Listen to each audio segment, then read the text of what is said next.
स्वागत है आपका स्कूल राज थ्योरी में। आज हम आरंभ करने जा रहे हैं कक्षा 8 की विज्ञान का चौथा अध्याय पदार्थ, धातु और अधातु। पदार्थ दो होते हैं, हमें पता है, धातु होते हैं और अधातु होते हैं। आप सबने लोहा, एल्यूमिनियम, तांबा जैसे धातु देखे होंगे। ठीक है, ये पदार्थ कैसे होते हैं, ये धातु होते हैं। हम आगे देखेंगे सारणी 4.1 में पदार्थों की दिखावट में कठोरता कैसी होती है वह हमें बताना है। दिखावट कैसी होती है, चमकदार होता है या बिना चमकदार को क्या बोलते हैं, निष्प्रभाव। ठीक है, या फिर कठोर होते हैं या फिर कठोर नहीं होते। ठीक है, हमें सारणी बनानी है। ठीक है, देखते हैं सारणी को। आयरन, लोहा, लोहा क्या होता है, चमकदार होता है और कठोर होता है। ठीक है, कोयला निष्प्रभाव होता है और कठोर नहीं होता। सल्फर चमकदार होता है लेकिन कठोर नहीं होता। एल्यूमिनियम चमकदार भी होता है और कठोर भी होता है। कॉपर, तांबा चमकदार और कठोर होता है। ठीक है, इसी प्रकार आगे भी सारणी बनानी है।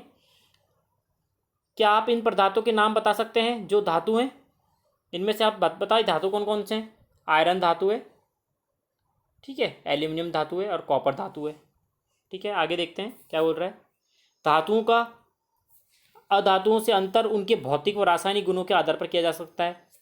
स्मरण करिए कि चमक और कठोरता एक भौतिक गुण है। जो हमने अभी जो देखे हैं, इनके वस्तु के दिखावट में क्या देखा, चमकदार है या नहीं है। कठोर में क्या देखा, कठोरता है या नहीं है। ये क्या है, इसके भौतिक गुण है। अपन हुए भौतिक गुण कौन से होते हैं, जिन्हें हम महसूस कर सकते हैं, जिन्हें हम देख सकते हैं।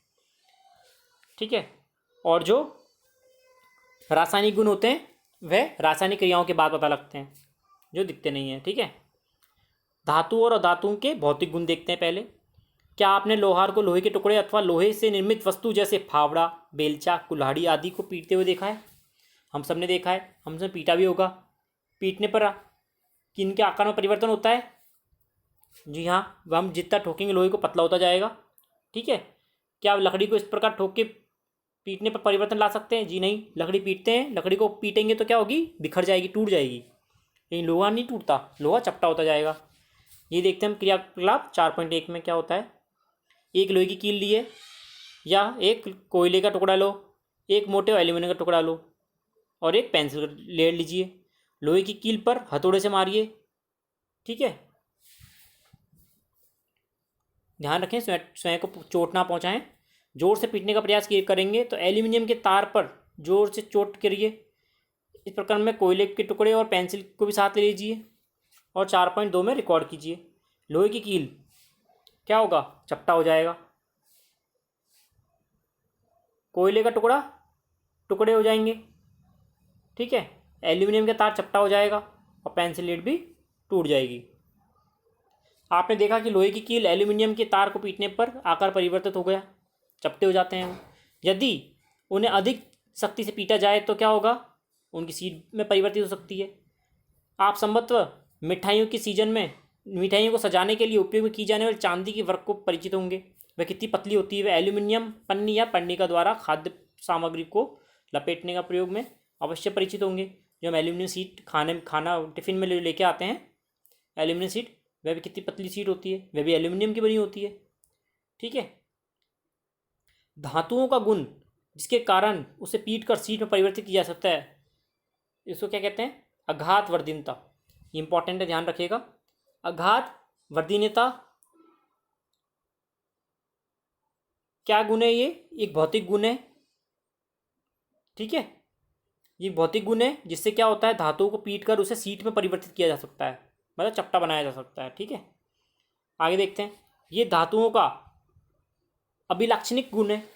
ठीक है, सभी धातुओं में होता है ये। जैसा आपने देखा कि कोयला और लेड पेंसिल जैसे पदार्थ में ये गुण प्रदर्शित नहीं होता, तो इन्हें हम धातु कह सकते हैं? बिल्कुल नहीं, ये अधातु होते हैं। धातु को हमने एक गुण पढ़ लिया है, कौन सा, आघात वर्धीनता। आगे देखेंगे और भी गुण।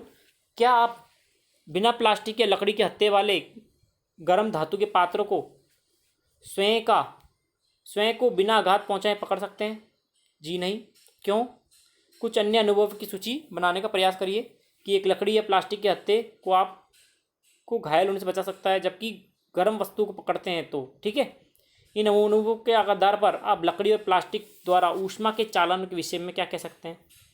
हमने भगोनी गर्म करी, ठीक है, उस बिना हत्ती की भगोनी, बिना हत्ती की कढ़ाई ले लेते हैं, चलो ठीक है, उसको गर्म की करेंगे और पकड़ेंगे तो गर्म लगेगी। और अगर हत्ता जुड़ा हुआ होगा लकड़ी का या फिर प्लास्टिक का तो वह गर्म नहीं होती। इसका क्या मतलब हुआ कि जो धातु होते हैं वो क्या होते हैं?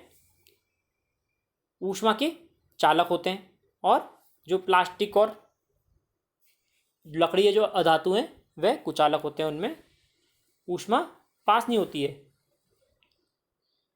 ठीक है। इन अणुओं के आधार पर आप लकड़ी और प्लास्टिक द्वारा ऊष्मा के चालन के विषय में क्या कह सकते हैं? हमने कह दिया अभी।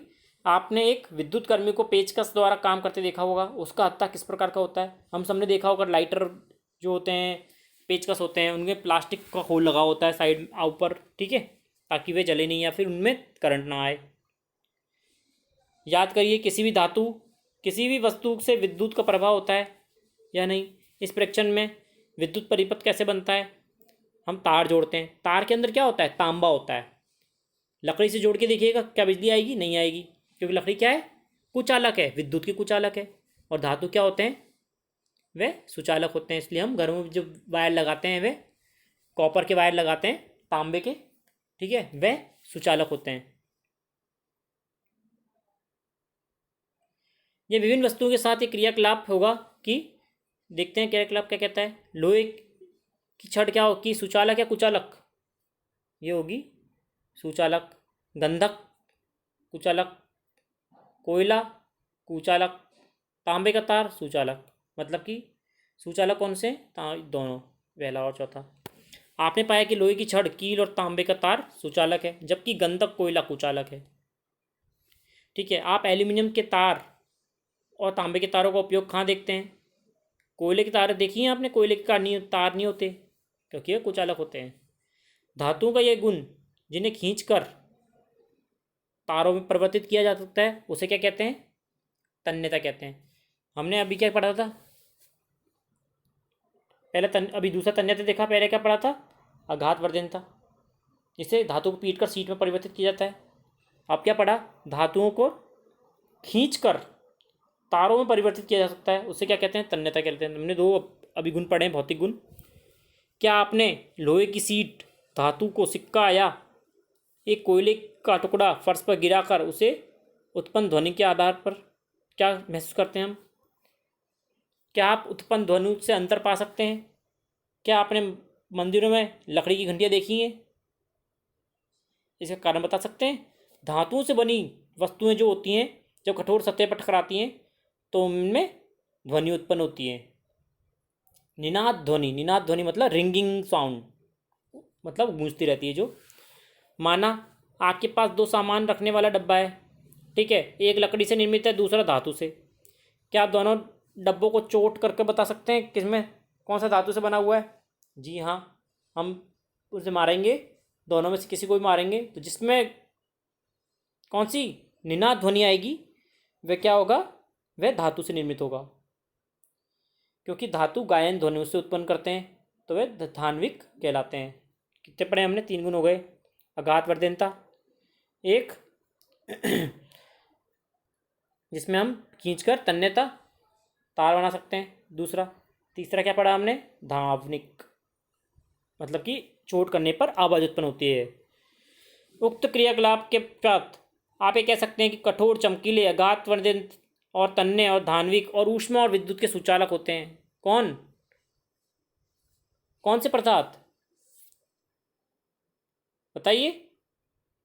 धातु।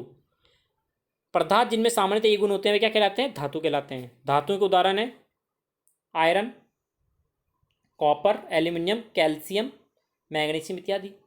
इसके विपरीत कोयले और सल्फर जैसे पदार्थ नरम होते हैं तथा दिखने में मलिन होते हैं। यह हथौड़े की हल्की चोट से टूटकर चूरा हो जाएंगे और धान्विक भी नहीं है, और ऊष्मा और विद्युत के कुचालक होते हैं।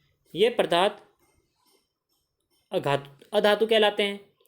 अधातुओं के उदाहरण कौन से होंगे आएंगे? सल्फर, कार्बन, ऑक्सीजन, फॉस्फोरस इत्यादि, ठीक है। सोडियम व पोटेशियम धातु नरम होते हैं और इन्हें चाकू से काटा जा सकता है। केवल ऐसा धातु जो कमरे के तापमान पर द्रव अवस्था में पाया जाता है वह क्या होता है? मरकरी पारा, ध्यान रखिएगा, इम्पॉर्टेंट है। मरकरी पारा केवल एक ऐसा धातु है जो रूम टेम्परेचर, कमरे के तापमान पर द्रव अवस्था में रहता है, अन्यथा सारे कैसे होते हैं, कठोर होते हैं। फिर देते हैं धातुओं और अधातुओं में क्या रासायनिक गुण देखते हैं। हमने अभी तक क्या पढ़े थे, भौतिक गुण पढ़े थे, अब रासायनिक गुण देखते हैं। ऑक्सीजन से अभिक्रिया देखते हैं, धातु और अधातु ऑक्सीजन से अभिक्रिया करके क्या उत्पन्न करते हैं। आप आयरन की में जंग लगने वाली परिघटना से परिचित होंगे, हम सबके घरों में जंग लगती है, आयरन जो भी लोहा होता है उसके सामान पर जंग से बचाने की अभिक्रिया का स्मरण कीजिए। हम उस पर क्या करते हैं, रेड ऑक्साइड वगैरह करते हैं जिससे कि जंग से उसे बचाया जा सके। ठीक है। अच्छा, साथ में मैग्नीशियम रिबन में वायु का दहन क्रियाकलाप किया था हमने। आपने सीखा था कि दोनों प्रक्रम में क्या बनता है, ऑक्साइड बनाते हैं। आयरन और मैग्नीशियम की ऑक्सीजन के साथ निम्नलिखित अभिक्रियाओं को पूरा करिए। FeO+O2+H2O क्या बन जाएगा, FeO3 बन जाएगा, FeO3। मैग्नीशियम को इससे मिलाएंगे तो क्या बन जाएगा, MgO। ठीक है, आगे देखते हैं क्रियाकलाप 4.3 क्या कहता है। आइए आयरन, ऑक्सीजन और जल की अभिक्रिया का परिणाम स्वरूप बनाने की प्रकृति की जांच करें। लगभग 1 चम्मच जंग को इकट्ठा करिए और उसे थोड़े जल में घोलिए।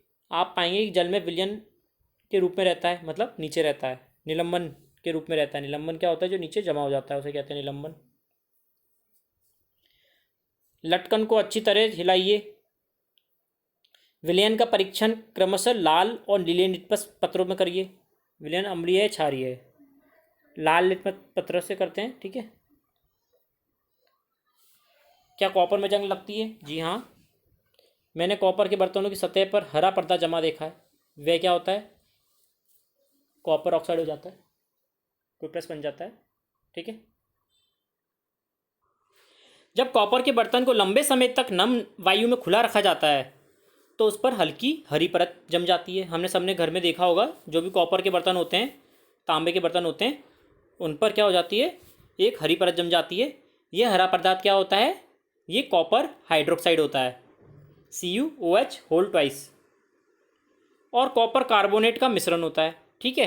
अभिक्रिया क्या होती है, कॉपर जो होता है वह H2O मतलब कि पानी, CO2 क्या होता है, कार्बन डाइऑक्साइड और ऑक्सीजन, इन तीनों के साथ मिलकर क्या करता है, CuOH2 कॉपर हाइड्रोक्साइड बना लेता है और कॉपर कार्बोनेट बना लेता है। ठीक है। नम वायु क्या मिली इसको, H2O+CO2+O2 नम वायु हो गई। जब मैग्नीशियम रिबन के दहन की क्रियाकलाप का स्मरण करिए। हमने रिबन दहन करने पर प्राप्त जो राख होती है उसको जल में घोलकर अम्लीय क्षारीय प्रकृति जानने की विलयन की परीक्षण किया था। विलय अम्लीय है, क्षारीय, आप किस प्रकार सुनिश्चित कर सकते हैं, आपने परीक्षण किया होगा कि लाल लिटमस नीला हो जाता है। ठीक है। इसलिए मैग्नीशियम के ऑक्साइड की प्रकृति क्षारीय होती है। लाल लिटमस कैसा हो जाएगा, नीला हो जाएगा, मतलब कि क्षारीय है। सामान्यतः धात्विक ऑक्साइड की क्षारीय प्रकृति के होते हैं, मतलब कि जितने भी धात्विक ऑक्साइड होते हैं, ठीक है, वे कैसे होते हैं, क्षारीय प्रकृति के होते हैं। आइए अब अधातुओं के ऑक्सीजन के साथ अभिक्रिया करिए। सल्फर का कुछ चूर्ण लीजिए। ठीक है। यदि उद्दन चम्मच उपलब्ध ना हो तो किसी बोतल या धातु के ढक्कन में ले सकते हैं। इसके चारों ओर एक धातु के तार पर लपेट दीजिए, जैसे कि चित्र में दर्शाया गया है। ढक्कन को लटका दिया है, ढक्कन में हमने क्या लिया है, सल्फर लिया है। ठीक है। जलाना आराम हो फिर क्या करना है हमें, जैसे ही सल्फर को जलना आराम हो जाए तो चम्मच को एक गैस जार कांच के गिलास में ले जाइए। गिलास के ढक्कन को ढक दीजिए, जिससे बनने वाली गैस बाहर ना जा सके। कुछ समय पश्चात चम्मच को हटा दीजिए। चम्मच हटा देना है। गिलास को थोड़े जल में डालिए और तुरंत ढक्कन से वापस ढक लीजिए। जब गिलास को भली भांति हलाइए। विलयन का परीक्षण क्रमशः लाल व नीले लिटमस से करिए। क्या होगा? रेड लिटमस ब्लू हो जाएगा। ठीक है, मतलब कि क्या होगा, वह क्षारीय नहीं होता, वह अम्लीय होता है। सल्फर और ऑक्सीजन की अभिक्रिया से बनने वाले उत्पाद का नाम सल्फर डाइऑक्साइड गैस है। जब सल्फर डाइऑक्साइड को जल में विलयन करते हैं तो सल्फ्यूरिक अम्ल बनता है। अभिक्रिया निम्न प्रकार की देखते हैं। क्या मिलाया हमने? सल्फर डाइऑक्साइड को जल में मिलाया, ठीक है, क्या बना? सल्फ्यूरिक अम्ल बना। ठीक है, सल्फ्यूरिक अम्ल नीले लिटमस पेपर को लाल कर देगा। इसका मतलब क्या होगा? वे अम्लीय है। सामान्यतः अधातुओं के ऑक्साइड अम्लीय होते हैं। धातुओं के कैसे होते थे? क्षारीय होते थे। और अधातुओं के कैसे होते हैं? अम्लीय होते हैं। प्रयोगशाला में काम आने वाले कुछ अम्लों और क्षारों के नाम याद करिए जो आपने कक्षा 7 में पढ़े थे और सारणी में लिखिए। इनमें से उपस्थित धातु अथवा अधातु के पहचान करिए कि ऑक्सीजन के साथ ऑक्साइड बनाता है या नहीं। ठीक है, जल के साथ अभिक्रिया हमने पहले क्या देखा था? ऑक्सीजन से अभिक्रिया। अब क्या देख रहे हैं हम? जल से अभिक्रिया। आइए देखिए धातु और धातु जल से क्या अभिक्रिया करते हैं। सोडियम धातु बहुत अधिक अभिक्रियाशील होते हैं। यह ऑक्सीजन जल के साथ अत्यंत तीव्र अभिक्रिया करता है। अभिक्रिया में बहुत अधिक ऊष्मा उत्पन्न होती है, इसलिए ये मिट्टी के तेल में संचित रहता है। ठीक है, इसको जल में नहीं रखते, इसको हम मिट्टी के तेल में रखते हैं।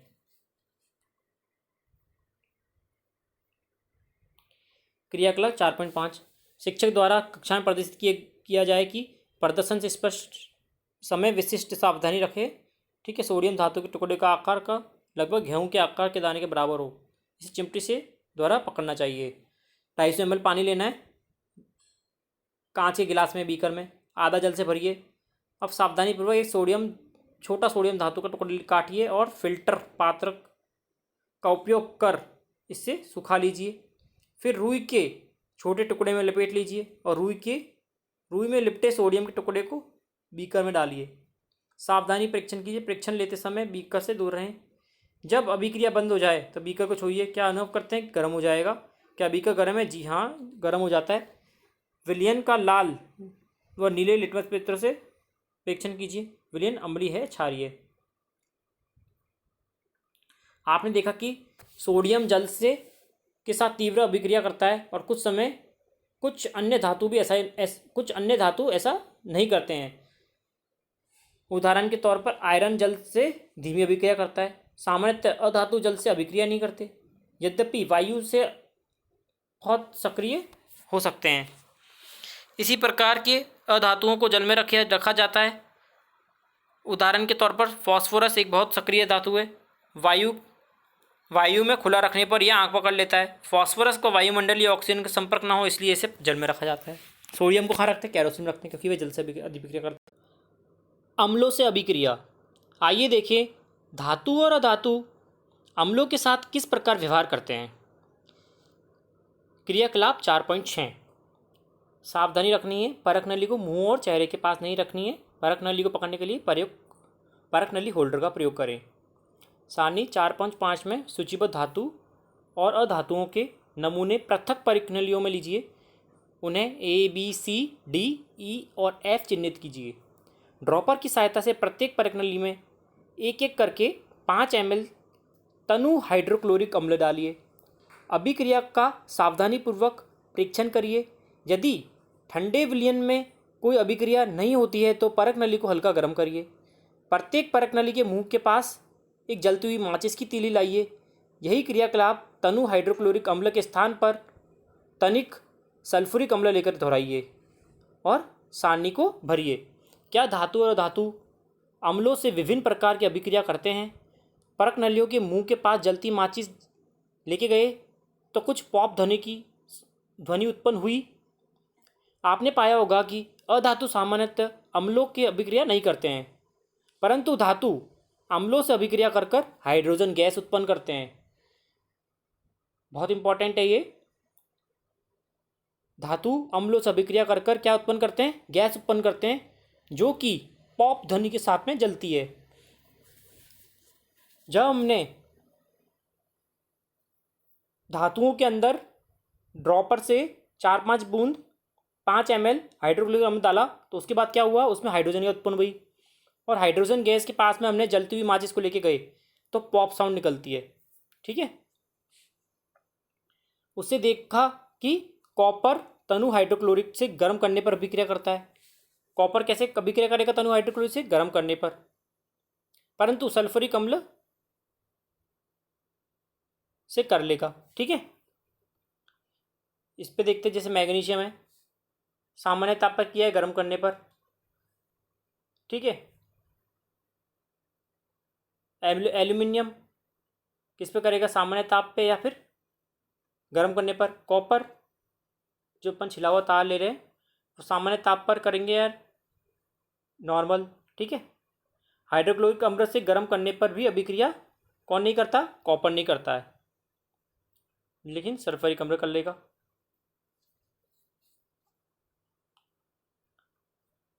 ठीक है, आगे देखते हैं क्षारों से अभिक्रिया। क्षारों से अभिक्रिया करके देखते हैं। क्रियाकलाप 4.7। सोडियम हाइड्रोक्साइड विलयन बनाते समय सावधानी बरतिएगा। सोडियम हाइड्रोक्साइड की टिकियाओं को प्लास्टिक स्पैचुला से पकड़े। ठीक है, एक परत नली में सोडियम हाइड्रोक्लोराइड का ताज़ा विलयन ले 3-4 टिकिया 5 ml जल में घोलकर बनाइए। इसमें एक एल्यूमिनियम की पन्नी का टुकड़ा डालिए। एक जलती हुई माचिस की तीली परत नली के मुंह पर रखिए। ध्वनि का परीक्षण कीजिए, क्या होता है, ध्यान से सुने। पॉप ध्वनि क्या दर्शाती है? पहले हमने पॉप ध्वनि किसकी उपस्थिति दर्शाती है? हाइड्रोजन गैस की। धातु सोडियम हाइड्रोक्साइड से अभिक्रिया कर हाइड्रोजन गैस उत्पन्न करते हैं। और धातु क्षारों से अभिक्रिया अभिक्रिया जटिल होती है। ठीक है, जैसे कि कॉपर में हुआ। विस्थापन अभिक्रियाएं। कॉपर सल्फेट और आयरन के मध्य अभिक्रिया वाले क्रियाकलाप को ध्यान करिए जो आपने कक्षा 7 में किया था। आइए उससे और कुछ अभिक्रिया देखें। क्रियाकलाप 4.8। 100 ml की 5 बीकर लीजिए, उन्हें ABCDE चिन्हित कीजिए। प्रत्येक बीकर में लगभग 50 ml जल भरिए। प्रत्येक बीकर को चित्र 4.6 में दर्शाए गए पदार्थ से प्रत्येक 1-1 चम्मच घोलकर डालिए। 1-1 चम्मच से घोल लीजिए। बीकर ए में क्या है? कॉपर सल्फेट है और जिंक का टुकड़ा है। बीकर बी में कॉपर सल्फेट और लोहे की कील है। बीकर सी में जिंक सल्फेट और तांबे का छीलन है। बीकर डी में आयरन सल्फेट और तांबे का छीलन, जिंक सल्फेट और कॉपर ई में। बीकर ई में जिंक सल्फेट और लोहे की कील है। ठीक है, बीकरों को बिना छेड़े कुछ समय तक रखना है हमें, फिर देखना क्या होता है।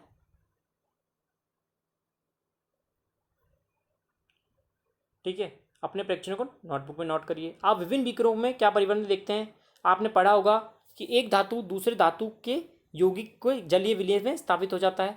बीकर ए में जिंक कॉपर सल्फेट विलयन से कॉपर को विस्थापित करता है, इसलिए कॉपर सल्फेट का नीला रंग अदृश्य हो जाता है। जैसे कि इसमें क्या था, कॉपर सल्फेट था और जिंक डाला हमने, तो देखिए अदृश्य हो गया। ठीक है,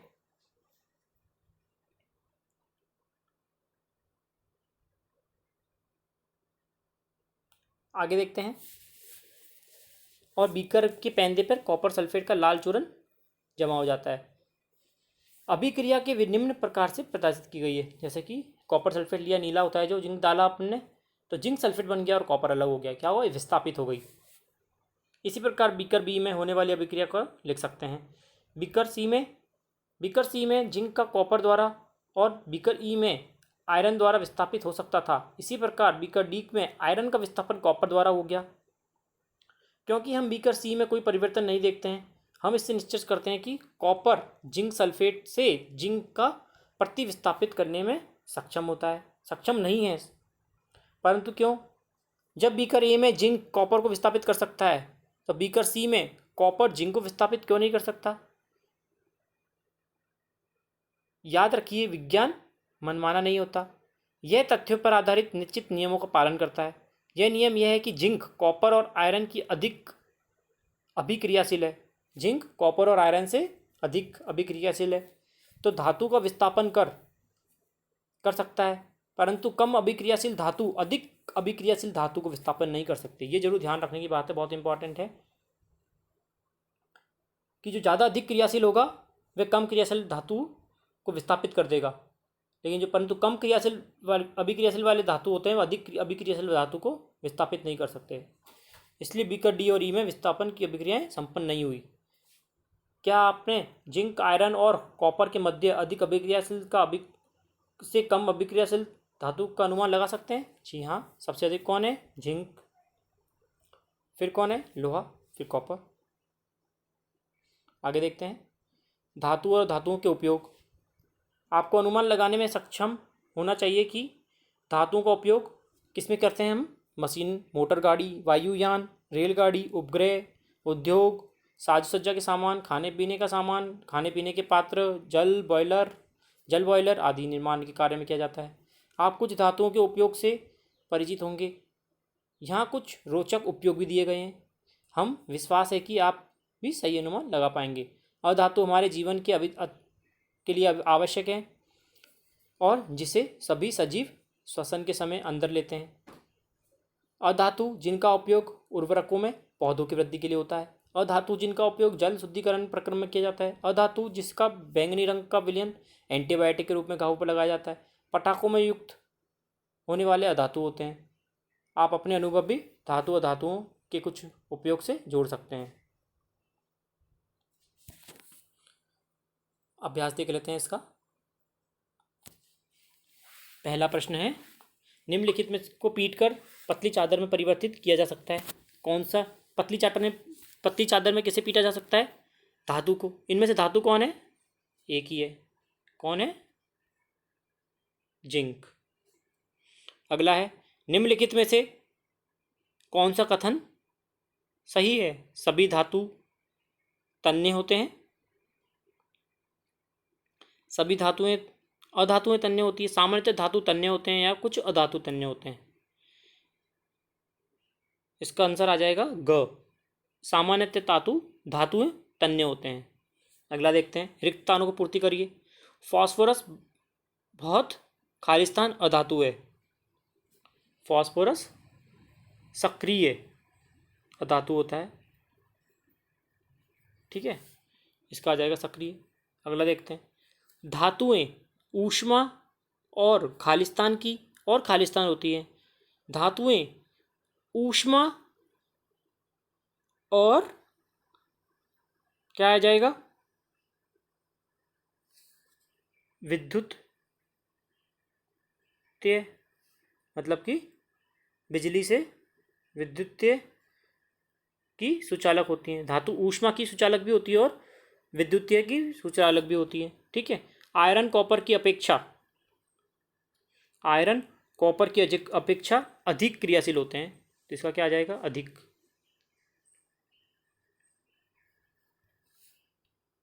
अगला देखते हैं, धातुएं अम्ल से अभिक्रिया कर कौन सी गैस बनाती है? हाइड्रोजन गैस बनाती है।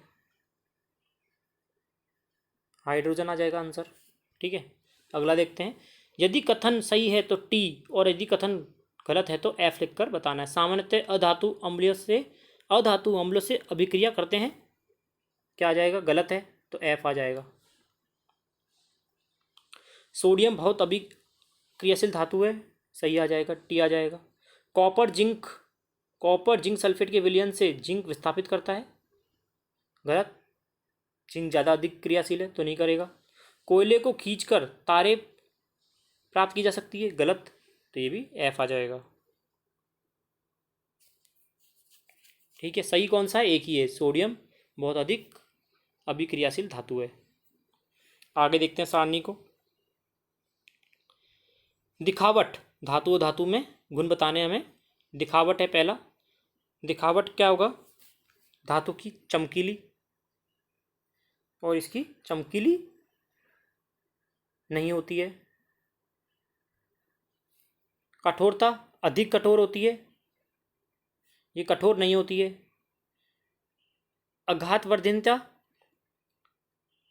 अघातवर्धनीयता है और ये नहीं है। तान्यता है, ये नहीं है। ऊष्मा चालन, ऊष्मा का चालन करते हैं, ऊष्मा का चालन नहीं करते। विद्युत का चालन करते हैं, विद्युत का चालन नहीं करते। ठीक है, आगे देखते हैं। निम्नलिखित का कारण दीजिएगा।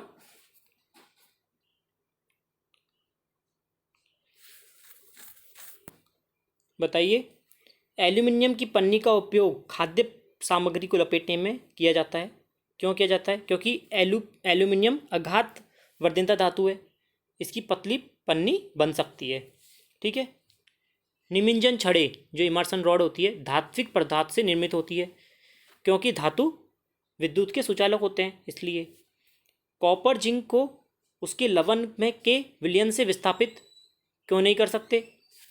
क्योंकि जिंक अधिक अभिक्रियाशील धातु है कॉपर की अपेक्षा। तो अधिक अभिक्रियाशील धातु कम अभिक्रियाशील धातु को विस्थापित कर सकता है, जबकि कम अभिक्रियाशील धातु अधिक अभिक्रियाशील धातु को विस्थापित नहीं कर सकता। अगला है, सोडियम और पोटेशियम को मिट्टी के तेल में रखा जाता है। सोडियम और पोटेशियम अधिक अभिक्रियाशील होते हैं, ये हवा के संपर्क में आते ही ऑक्साइड बनाते हैं और आंख पकड़ लेते हैं। इसी प्रकार इन्हें मिट्टी के तेल में रखा जाता है। आगे देखते हैं। क्या आप नींबू के अचार को एल्यूमिनियम के पात्रों में रख सकते हैं? स्पष्ट करिए। हम नींबू के अचार को एल्यूमिनियम के पात्र में नहीं रख सकते, क्योंकि नींबू का अचार अम्ल होता है, जो एल्यूमिनियम के साथ अभिक्रिया कर कर उससे सांक्षारित कर धीरे धीरे नष्ट कर सकता है। ठीक है, कॉलम 1 को कॉलम 2 से मिलाना है। देखते हैं। पहला है गोल्ड। गोल्ड का क्या बनेगा? हमें सबको पता है गोल्ड से क्या बनते हैं? आभूषण। आयरन, आयरन से क्या बनती हैं?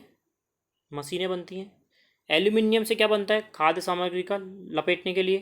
कार्बन ईंधन होता है। कॉपर बिजली के तार।